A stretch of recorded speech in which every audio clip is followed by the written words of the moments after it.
لە نێو ئەم ژوورەوە بەرەو پاڵەوانێتیەکانی وڵاتانی عەرەب و ئاسیا و جیهان هەنگاوی ناوە و تەنها ئامانج مابێتی بەدەستهێنانی مەدالیای ئاڵتوونە لەسەر ئاستی جیهان.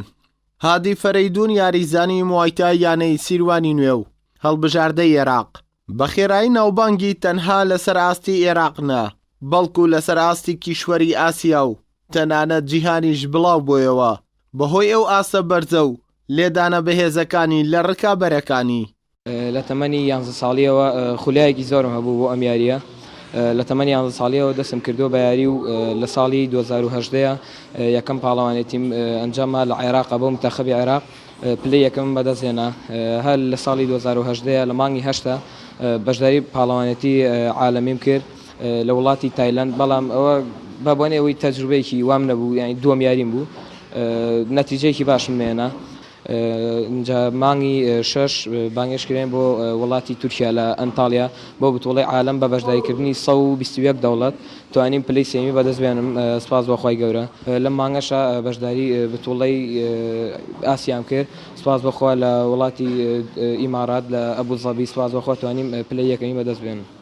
بەبوونەوەی ئێمە کوڕی فەقیرین، ڕازین بەم شوێن و ئەم جۆرە مەشقەکە ئەنجامێن، بەڵام ئەگەر ئەوانی ژاوکاریمانکەنەوە ئەتوانین باشتر و ئاسێکی باشتر پێشکەشکەین. یاریزانی ناوبراو ماوەی 3 ساڵە لەسەر دەستی ڕاهێنەرەکەی مەشق دەکات تا گەیشتووە بە ماستەی ئێستای.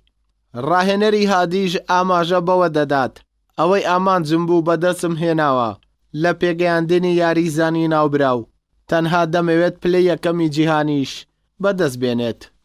بەتاکید هادی گەشتۆتە ئەوەی کە من ئەمەوێت، چونکە ئێستا پاڵەوانێتی عالم سێهەمی عالمی بەدەستهێنا و یەکەمی ئاسیای بەدەستهێنا و یەکەمی عێراقیشی بەدەستهێنا و دوو پاڵەوانێتی عێراق پلەی یەکەمی بەدەستهێنا هادی فەرەیدون. ئەو دقەی کە پەیوەندی کرد بە قاعەکەی ئێمە هادی فەرەیدون زۆر مناڵ بوو کە لە ئیختیباراتە بەشداری کە پێمە کرد، ئیختیبارات بەشداریم پێکرد، هەموو جارێک باشترین ئاستی ئێهێنا هادی فەرەیدون.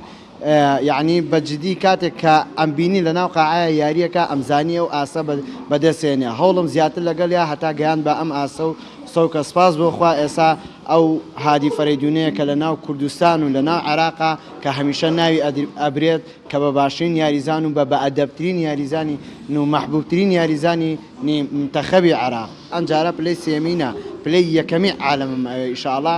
هادی فەرەیدون سەرڕای ئەو ئەنجامە گەورانەی بەدەستی هێناوە، بەڵام گلەیەوە دەکات کە تا ئێستا بەرپرسانی کورد هیچ هاوڕێکیان لێ نەداوەتەوە. بە پێچەوانەوە بەرپرسانی یاریەکە لەسەر ئاستی عێراق باشتر مامەڵەیان لەگەڵدا کردووە، ناشی شارێتەوە کە پێویستی بە هاوکاری زیاتری مادی و معنەوی هەیە بۆ زیاتر ئامادەکاریەکانی بۆ پاڵەوانێتیەکانی دەرەوە.